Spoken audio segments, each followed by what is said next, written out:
I think about this too with internal communication. So I think sometimes we forget that measuring internal communication is really important too. And a lot of the way that I have spoken with the executives who I'm either training or working with is around this idea of faith-based communication. So can we instill faith and a positive morale by focusing on what we can achieve, what we are achieving, looking at the data versus the doom and gloom that I think is easy to go to, especially for executives who they're looking at the bottom line all the time. So I like to look at the research to show what actually motivates better here.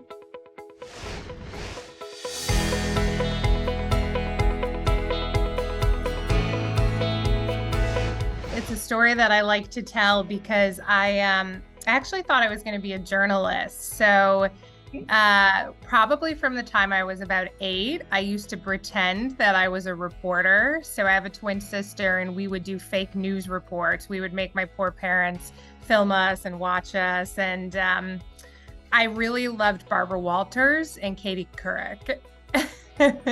And so for years, all throughout middle school and high school, I really was into the journalism side of things. And I ended up doing an internship when I was still in high school with a local NBC station. And what I realized was I didn't quite have the fire in my belly to tell the stories that I would say are a little bit on the darker side. Meaning when something happens to someone's family, showing up at their door, or the parts of journalism that I think are really hard when you've got to just get the story. And so I ended up thinking, how could I get into an industry where I tell the stories that I want to tell? And I learned about this little industry called public communication. So that's how it started for me.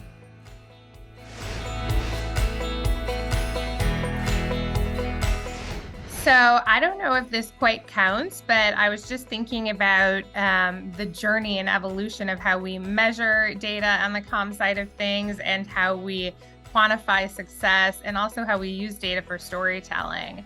And I remember my very first job, I was a publicist and I actually had to do clippings. And so we would get out in the old days, we would get out the newspapers and you would cut them up and you would actually save the clippings or you would make photocopies of them. And so we would then look up the circulation in those big old, were they Barron's books or something like that? I can't even remember what they were called. I probably have a little bit of a selective memory there. And so that was how we quantified success, was looking at our, which is not all that different from, the evolution. We looked at our press coverage and then we would look at competitor press coverage and just do much more of a manual analysis, which is kind of funny now that you think about it.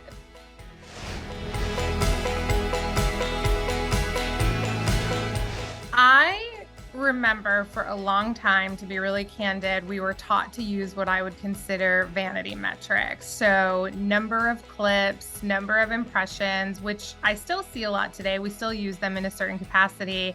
And so early on in my career working for agencies, the data that we would use to measure success were more those vanity metrics. And I remember applying for the silver anvils using all of those vanity metrics and not really tying them to business metrics. So I think it gave us a really good idea of volume of coverage, perhaps some connections to awareness, using the different services where you could track all of your coverage once we started to move online. So that was how I remember starting. And I was on the agency side for many years of my career. And it was really about volume at that point. So for a long time, that's how I was looking at metrics, which now we know a little bit better around. Well, I will say that at one point I worked for a hotel brand. I represented a hotel brand when the Airbnbs and Booking.coms of the world were coming out.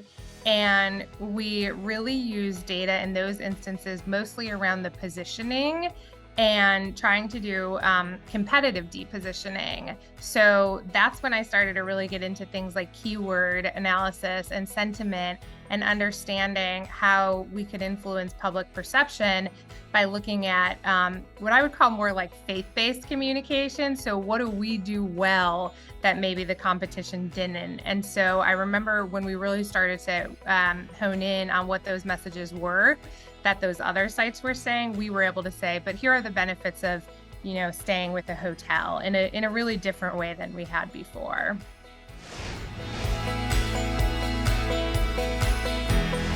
The one right now that I'm really focused on is message pull through. And what I mean by that is I think as comms professionals, we can spin our wheels. And one of the things that I talk with my agency a lot about is this really moving perception? Is the story that we're landing, is the influencer that we're working with, is the social media message that we're putting out there influencing the narrative in a way that's actually going to position our brand well? I think I don't really monitor brand mentions. So if we have just one mention of our company, to me, I look at that and I say, there was no message there. So I think what's gotten a little bit complicated is the convergence of affiliate linking with editorial coverage, and really working hard to make sure that perception and message pull through comes through. It might be a good opportunity to talk a little bit about internal data that we use, not just for measurement, because a big part of what we do at Vivino, which for those of you who don't know, Vivino is the world's most downloaded wine app, and we have a community of 60 million wine lovers who are using Vivino. And so data, our CEO, our founder, and he talks about how data is our value proposition all the time, because we have this user base of people who are contributing information about all of the wines of the world to help each other differentiate what they will like and what they won't like. So it's a really cool model in terms of how data helps a business. And how we use that in storytelling is we're able to be the voice of our community by analyzing data.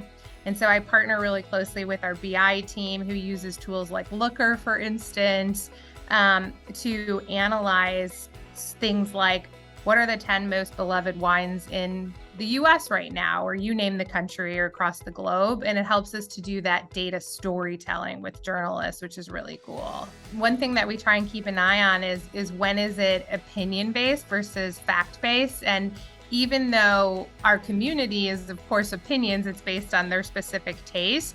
When you have that number of people, we believe you can really trust that data.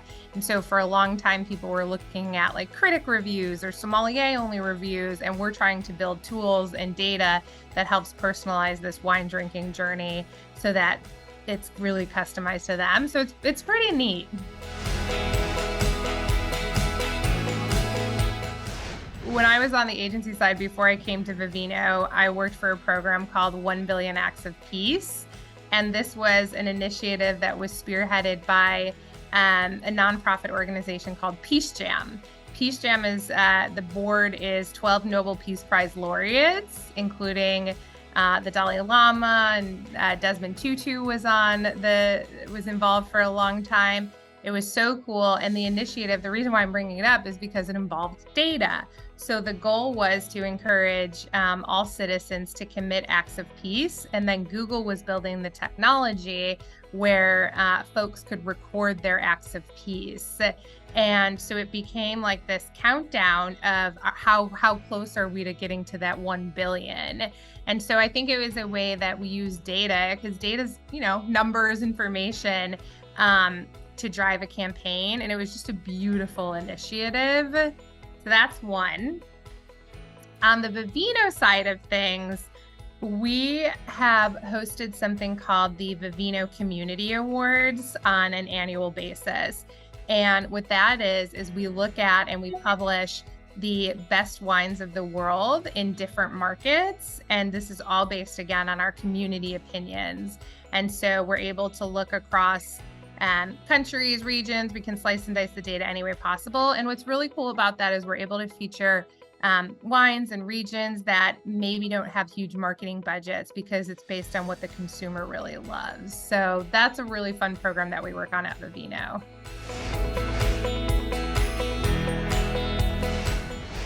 The big thing that I see missing from comms metrics is how is it impacting the business? And I think there are certain tools that do help to showcase things like website traffic. What does that user do after they hit the website or the app? Do they purchase? Do they spend time?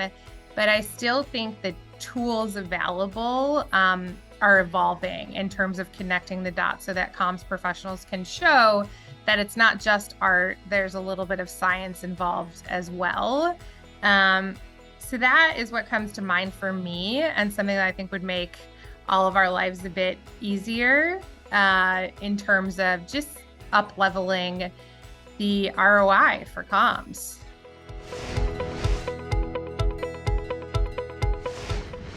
I think it's become difficult to measure awareness. I oftentimes wonder if how we measure awareness is a little flawed. And so I think if there was an easier way to get awareness metrics on an ongoing basis where you didn't have to have a big, huge consumer research and brand perception study, and maybe there are those ways, I just haven't done them, would be really great. And then connecting that, of course, to segmentation. And so I think kind of similar to my last answer, it's weaving all of these pieces together and not just throwing darts against the board with our eyes closed. Yeah, so that would probably be it. Like, how is the awareness shifting?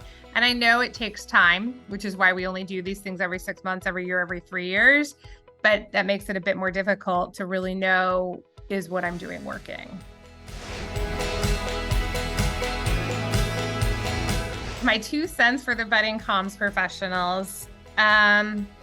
I think remember that it's ultimately about the story and not necessarily about selling. And so I think this has been a lesson that I've learned is you really have to make sure that the story you're telling is authentic. Because I think we're in a world now where there's a lot of clickbaitiness happening. And to me, it's just really staying in integrity around, is this story something that the targeted audience really will benefit from and needs to hear? Yeah, and making sure that we're staying in a really ethical profession, I think, is important. But that's me personally.